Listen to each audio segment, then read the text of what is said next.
Por que eles perderam a guerra? Ela não conseguia pelo menos se lembrar disso. Era como se ela e Malfoy estivessem jogando xadrez, mas só ele podia ver o tabuleiro. Ela estava desesperada por qualquer fragmento de conhecimento. Assim que ela soubesse, seus inimigos também saberiam. Sua ignorância era ao mesmo tempo um escudo e uma arma. Estava ganhando tempo para escapar, mas poderia cair sobre ela a qualquer momento. Por alguma razão, ela tinha quase certeza de que isso a levaria ao fim.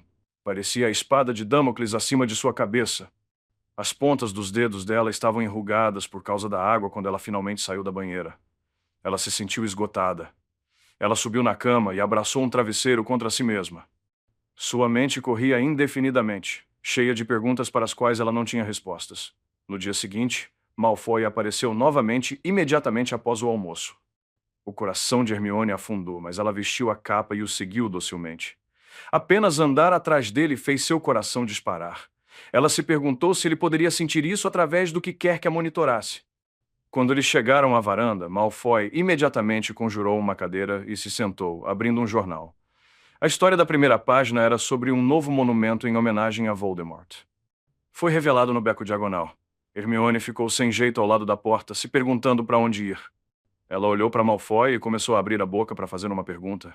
Mas era como se seu corpo tivesse engolido antes que ela pudesse forçar as palavras. Quieto. Ela não conseguia iniciar uma conversa. Ela olhou com amargura para o labirinto de Sebes. Ela supôs que iria apenas vagar sem rumo. Ela começou a se afastar, mas ao fazê-lo, uma leve sensação de desconforto a invadiu. Ela olhou para cima e viu o céu aberto e cinza. Seu coração pareceu parar abruptamente. Era como se todo o oxigênio e som que existia tivessem sido sugados abruptamente, e houvesse simplesmente um vazio de imensa infinidade diante dela. Não havia ar. Ela se sentia como se estivesse sufocando. Seu coração começou a bater forte, batendo cada vez mais rápido. Ela podia ouvir. Ela podia ver os degraus, o cascalho, as sebes, parecia nada. Como se o universo terminasse na ponta dos pés. Se ela desse um passo adiante, ela cairia nele. Ela congelou. Ela tentou se mover, mas apenas tremeu e não conseguiu. Ela mordeu o lábio, tentando respirar, tentando se forçar a andar para frente. Era tão aberto. Ela fechou os olhos. Estava apenas em sua cabeça. Estava apenas em sua cabeça. Ela lutou para respirar, arrastando em uma série de respirações afiadas e ofegantes enquanto ela lutava para pensar. Ela estava bem ontem. Ela ficou tão horrorizada e com raiva. Ela correu vários quilômetros. Mas agora, ela não podia. Foi tudo muito. Ela não se lembrava do mundo parecendo tão grande antes. O céu estava tão alto. Os caminhos continuavam indefinidamente. Ela não sabia onde eles terminavam. Suas mãos começaram a tremer e se contorcer enquanto pensava nisso. Ela ia ficar doente. Ela queria voltar para seu quarto. Ela queria se encostar em um canto e sentir as paredes contra ela. Ela olhou para os pés e sentiu as lágrimas pinicando os cantos dos olhos. O pânico estava subindo por ela como uma maré. Seu coração continuou batendo cada vez mais rápido. Parecia um pássaro esvoaçante enjaulado dentro de seu peito, batendo até a morte enquanto tentava escapar. Hermione pressionou as mãos sobre a boca e tentou não hiperventilar. Um som agudo chamou sua atenção abruptamente, e ela olhou para descobrir que Malfoy estava segurando seu jornal com tanta força que os nós dos dedos estavam brancos. Suas mãos tremiam levemente. Ela engasgou e cambaleou para longe. Desculpe, desculpe. Ela gaguejou em terror. Vou! Ela só deu alguns passos antes de suas pernas se recusarem a carregar, lá mais longe. Ela estava com medo de estar perto de Malfoy, mas nem mesmo ele superou o terror que a engoliu enquanto ela tentava andar para frente. Seus pulmões pareciam como se todo o ar tivesse sido pressionado para fora deles. Ela abriu a boca e tentou recuperar o fôlego. Não iria entrar. O terror estava se afundando nela como se uma criatura tivesse enfiado as garras em suas costas, arrastando-os por sua espinha, rasgando aberta, expondo todos os músculos, nervos e ossos ao ar frio do inverno, e ela estava morrendo. Ela não conseguia respirar. O mundo parecia estar se inclinando para o lado. Havia agulhas afundando em suas mãos e braços. Tudo o que ela podia ver era o aberto. Ela não conseguia parar de tremer. Não conseguia parar de entrar em pânico. Ela não podia ir, foi tão aberto. Evitar. Nada. Nada. Para sempre. Ela estava sozinha nisso. Nem mesmo paredes. Nada. Ela poderia gritar para sempre. Sem som. Ninguém viria. A escuridão estava devorando o céu. Então não haveria nada. Ninguém viria. Ela não podia. Pare. Grunhiu de repente atrás dela. A realidade desabou sobre ela como uma inundação. Ela começou e olhou para trás. Malfoy estava pálido e seus olhos estavam brilhando enquanto ele a encarava. Você é obrigado a estar fora. Você não é obrigado a sair perambulando. Não se dê um colapso mental que comprometa meu acesso às suas memórias. Seu rosto se contorceu levemente enquanto ele continuava olhando para ela.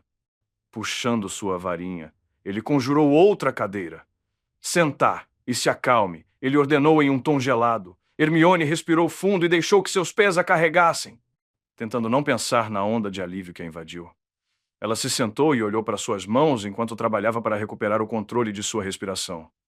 Ela estava em uma cadeira. Ela estava em uma cadeira ao lado de Malfoy. Ela não estava em um vazio. Não havia vazio. Havia mármore sob seus pés. Ela não precisava ir a lugar nenhum. Ela estava em uma cadeira. Ela inalou lentamente, contando até 4. Expire, pela boca. Contando até 6, dentro e fora. De novo e de novo. Ela estava em uma cadeira. Ela não precisava ir a lugar nenhum. Seu coração lentamente parou de bater. Mas todo o seu peito doía. Uma vez que a gagueira de seu peito diminuiu, ela tentou forçar seus dedos a parar de se contorcer. Eles não iriam. Então ela se sentou neles. Enquanto sua mente estava totalmente limpa de seu pânico, uma onda de desespero amargo a atingiu. Ela estava quebrada. Ela era. Não havia sentido em tentar negar. Mentalmente, algo dentro dela havia se quebrado durante sua prisão e ela não sabia como consertar. Ela não conseguia raciocinar para superar isso. Isso a engoliu por dentro. Ela olhou para seu colo. Lágrimas escorreram do canto dos olhos, pelo rosto e pelos lábios antes de cair. O corte cortante do vento os fez sentir como gelo em sua pele. Ela os esfregou e puxou a capa ao redor de si com mais força. Puxando o capô, a capa estava quase sufocando-a com o calor que fornecia. Mas Hermione ainda sentia frio de horror enquanto se sentava silenciosamente na varanda, tentando pensar. Ela estava bem. Ontem, ela estava bem. Por quê? Por que isso não a incomodou, então? Algum tipo de agorafobia. Deve ser. De alguma forma, na cela sem luz, som ou tempo, ela se agarrou à segurança das paredes. A contenção havia se tornado a única constante em sua vida. Então agora, sempre que ela estava livre do horror urgente de sua situação atual, sempre que ela tinha tempo para pensar, a sensação de abertura criou um medo que a engoliu. Lá fora era muito pior do que o corredor de cima. Talvez ela apenas estivesse despreparada. Talvez agora que ela sabia, ela seria capaz de superar o pânico. Se ela deu a si mesma objetivos gerenciáveis, desça os degraus, atravesse o cascalho, caminhe até a cerca. Se ela se controlasse, ela certamente não se perderia no labirinto de Sebes tão cedo. Seu estômago se revirou. Sua linha do tempo para escapar ficava cada vez mais longa. Ela nem teve a chance de investigar as opções para escapar. Quanto mais ela demorava, ela pode engravidar. Ela pode já estar grávida. Se ela não fosse, cada mês adicional sendo pedido naquela mesa aumentava as chances de que ela o fizesse. Ela queria chorar. Ela olhou para Malfoy, que estava estudando as pontuações de quadribol avidamente. Que informação útil ela deveria aprender sobre ele? Tudo o que ele fez foi ferver e ler e depois ir embora e matar pessoas. Ela nunca iria escapar. Ela provavelmente morreria na propriedade. Ela o estudou em desespero. Ele estava apenas com frio, nervoso. Uma raiva gelada parecia pairar sobre ele. Ela podia sentir a magia negra girando em torno de suas bordas. Quem ele odiava tanto? Ele era como Lúcio, culpando a Ordem pela morte de Narcissa. Todas aquelas maldições da morte foram vingança. Foi isso que alimentou sua ascensão. Tudo nele havia mudado. Não parecia haver nem um fragmento do menino que ela conhecera tantos anos antes. Ele tinha crescido, mais alto e mais largo. A arrogância de seus dias de escola havia desaparecido, substituída por uma sensação palpável de poder. Garantia mortal. Seu rosto havia perdido todos os traços de menino. Foi cruelmente lindo. Suas feições aristocráticas marcadas em uma expressão dura e inflexível. Seus olhos cinzentos eram como facas. Seu cabelo ainda era loiro pálido, penteado descuidadamente para o lado. Ele parecia cada centímetro dele como um indolente lord inglês. Exceto pela frieza quase desumana, se a lâmina de um assassino fosse transformada em um homem, ela assumiria a forma de Draco Malfoy. Ela o encarou, levando-o para dentro. Linda e maldita, um anjo caído. Ou talvez o anjo da morte. Enquanto ela o estudava, ele fechou o jornal com firmeza e olhou para ela. Ela encontrou seus olhos por um momento antes de desviar o olhar. O que há de errado com você? Ele perguntou depois de olhar para ela por vários segundos. Ela corou levemente e não respondeu. Se você não me contar, vou apenas tirar a resposta da sua mente, disse ele. Hermione lutou para não vacilar com a ameaça. Ela olhou fixamente para a cerca viva. Eu acho que isso se chama agorafobia, ela disse depois de respirar fundo várias vezes. Algo sobre espaços abertos me deixa em pânico. Por quê? Eu não sei. Não é como se fosse racional, ela disse amargamente enquanto inspecionava a costura de sua capa. O bordado uniforme era algo ordenado para se olhar, algo previsível, algo que fizesse sentido, algo diferente de sua mente irracional. Você tem uma teoria, tenho certeza, disse ele em tom desafiador. Como se ele a estivesse desafiando a se recusar a contar a ele, então ele poderia simplesmente forçar seu caminho em seus pensamentos e arrastar a conclusão por si mesmo. Ela se sentiu tentada a mentir, mas seria inútil. Ele estaria, sem dúvida, em sua mente novamente antes que ela escapasse. Se ela não contasse a ele agora, ele ainda saberia amanhã. Ou no dia seguinte. Ou sempre que ele decidisse investigar seus pensamentos novamente. Provavelmente é por estar naquela cela por tanto tempo, disse ela depois de 1 minuto. Não havia nada, era como um vazio. Todo mundo estava morto. Ninguém viria por mim. Eu estava lá e nem sabia quanto tempo fazia. As paredes eram a única coisa real. Acho que passei a confiar neles.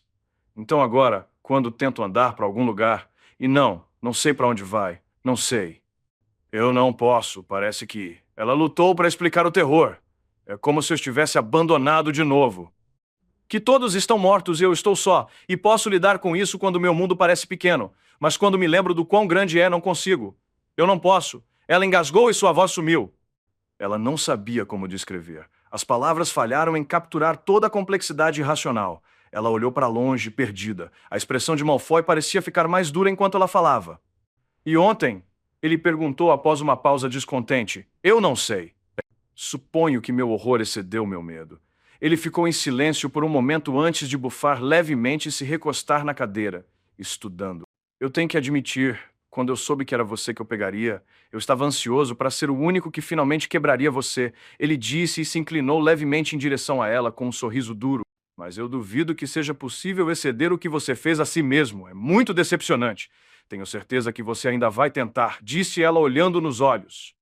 Ela sabia que seu desespero estava escrito em seu rosto, mas não havia sentido em tentar escondê-lo. Seus olhos prateados brilharam quando ele viu.